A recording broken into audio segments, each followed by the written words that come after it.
இப்ப ஆண்களை விட பெண்கள் ஈஸியாக நல்லா கை தட்டாங்க. நல்லா கை காரணம் மாசம் 1000 வந்துட்டு அதாவது தானே. ஆமா, மகிழ்ச்சியாகவும் இருக்காங்க.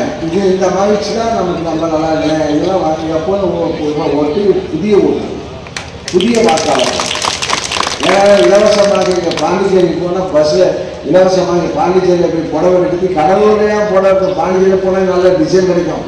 எனக்கு இலவசமாக பேருந்தில் செல்கின்ற தாய்மாரெலாம் வந்திருக்கீங்க. இலவசமாக பஸ்ஸில் போகிறோம்னா கை தூக்குங்க பார்ப்போம்.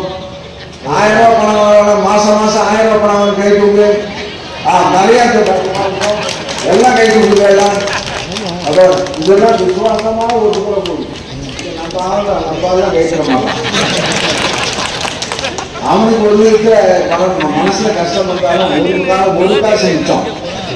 2 பேர் பஸ்ஸாக போனாங்கன்னா ஒரு பஸ் 2 பேர் போனால் 2 பேர் டிக்கெட் எடுக்கிறது போனது ஒரு காசு மிச்சம். ஒரு நபருக்கு பெண்களுக்கு டிக்கெட் வாங்க அவங்க முன்னாடி டிக்கெட் வாங்க மிச்சமாக இருக்கு. அது ஒரு விதத்தில் சேமிப்பாக இந்த ஆதரவு ஒரு நாட்டில் எம்ஜிஆர் தான் மகளிர் ஓட்டு தாய்மார் ஓட்டு எம்ஜிஆர் தான் சொன்னாங்க. இப்போ நம்மளுக்கு ட்ரிபிள் எம்ஜிஆர் யாரு? ட்ரிபிள் எம்ஜிஆர் இருக்காரு நம்மளுடைய முக ஸ்டாலின் நம்மளுடைய முதல்வர்.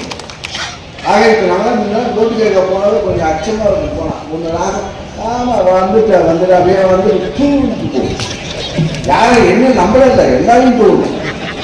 போகிற அரசியல்வாதி எல்லாருக்கும் அப்படிதான் தூங்குவாங்க. வந்துட்டாங்க ஓட்டு கேட்க. இப்போ பார்த்தா மகிழ்ச்சியே நம்ம ஆரவாரமாக வரவேற்கிற காட்சி நம்ம ஓட்டு போட்டு தைரியமாக போகிறோம்.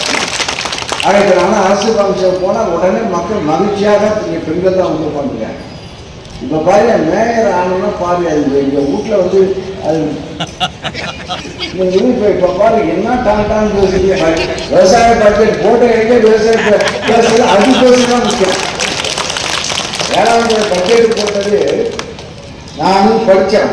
2 மணி நேரம் படிச்சிச்சோம். ஆக அதுக்கு அங்கே வந்து நானாக பேசாமல் இதெல்லாம் எப்படியா வீட்டில் இதெல்லாம் வந்து எப்படி இதெல்லாம் பார்த்தா டான்டான்னு வந்து கவுன்சிலாம் உட்காந்துருக்கு. டான்டான உட்காந்துருக்கேன். சாக்கடா சுத்தம் பண்ணீங்களா? ஆமாம், போனால் நடக்கிற காலம் சீரி நடக்காத காலம் மூதவிடுவாங்க. நடந்து போயிட்டு நீங்கள் கேட்டால் தான் நீங்கள் வேலை செய்யணும். ஆக கவுன்சிலராக இருந்தாலும் மேயராக இருந்தாலும் சரி எல்லாராக இருந்தாலும் சரி மண்டல குழு இண்டல எல்லாம் போய் மக்களை சந்திக்க வேண்டும், சாதனைகள் செய்ய வேண்டும். கடலூருக்கு 2 காலத்தை ஒரு மாடலாக மாநகரமாக மாற்றி அமைக்கப்படும். அதுக்குரிய திட்டங்களாக நிறைவேற்றி கொண்டிருக்கிறது. ஒவ்வொரு திட்டமும் உடனாக மாற்றி உடனே தீம்பூமா பண்ண முடியாது. 10 ஆண்டு காலமாக கடலூர் நகராட்சி இங்கே ஒரு ஆட்சி புதிதாக அமைச்சர் இதை 10 ஆண்டு காலம் ஒரு பொய்யை சொல்லி நம்மளை ஓட்டுல கவுத்துட்டாங்க. அதாவது நம்ம செஞ்ச தப்பு பாதாள சாக்கடை கொண்டாந்து கட்டுறது நம்ம ஆட்சி கீழே பாதாள சாக்கடை ஓடம் நோட்டு மக்களுக்கு பொறுமை கிடையாது. அதை வச்சு நலசங்கம்னு வச்சு 4 நலசங்கத்தை வச்சுட்டு ஒரு கூட்டத்தை போட்டாங்க. நம்மளை முடிச்சு விட்டு 10 வருஷமா நம்ம உள்ள விடாம இருக்காங்க. ஆக இப்போ நம்ம திமுக மாநகராட்சிக்கு 45 மாநகராட்சி உறுப்பினர்களே 6 தவிர மற்ற எல்லாத்தையும் நாம் கொடுத்துருக்கின்றோம். ஆக சாங்கே அதிகமான வாக்கு வருகிற நாடாளுமன்றத்தில் நாம் அதிகமான வாக்கு கடலூர் நாடாளுமன்றத்தில் கடலூர் சட்டமன்றத்தில் வாங்க வேண்டும். அதுக்குரிய பணிகளை நாம் செய்து கொண்டிருக்கின்றோம். ஆக அத்தகைய தளத்திட்டங்களை சொல்லி ஓட்டு கேட்கலாம், தகுதி இருக்கிறது. நாம் ஓட்டு கேட்கிற தகுதி நமக்கு இருக்கிறது. ஓட்டு கேட்கிற தகுதி உரிமையும் நமக்கு இருக்கிறது. ஆக இன்னும் பல நலத்திட்டங்கள் விவசாயத்தில் வேளாண் துறை இன்னும் விவசாயத்தை யார் திரும்பி இப்போ பார்த்தா பச்சை துண்டு போனாலும் மரியாதை என்ற உணர்வை நம்முடைய முதல்வர் உருவாக்கியிருக்கிறார். கொடுக்க பார்த்து ஒரு பச்சை துண்டு போன பச்சை துண்டு உட்காந்து விவசாயி.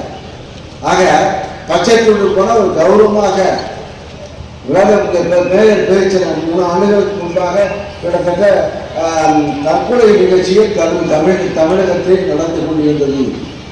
விவசாயிகள் தற்கொலை முயற்சி கிட்டத்தட்ட ஆட்சி 98 தற்கொலை நடந்தது அதிமுக ஆட்சி. இந்த 3 ஆண்டு காலத்தில் விவசாயிகள் பாராட்டக்கூடிய வகையில் நாம் இந்த ஆட்சியை புரிந்து கொண்டிருக்கின்றோம். விவசாயிகள் போனால் சாதாரண விவசாயம் போனால் எவ்வளோ காய்ச்சல் சட்டம் போவாங்க. இப்போ சட்டம் இல்லாமல் கூட்டத்தில் நடத்தக்கூடிய நாங்களும் முதல் பட்ஜெட்டுக்கு விளக்க கருத்து கேட்பு கூட்டத்தில் போகும்போது எங்களுக்கு என்னென்ன குரல்கள் எதிர்ப்பு குரல்கள் ஆக அந்த குரல்கள் அடைவதற்கு பட்ஜெட்டை வேளாண் திட்டத்தை உருவாக்கணும்.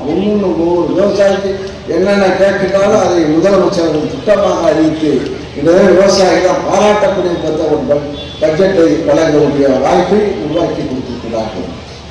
ஆக என்ன இங்கே மறுமலர்ச்சி உருவாக்கின ஆட்சிக்கு மிகவும் ஆதரவாக இருக்க வேண்டும் என்று கேட்டு வாய்ப்புக்கு நன்றி கூறி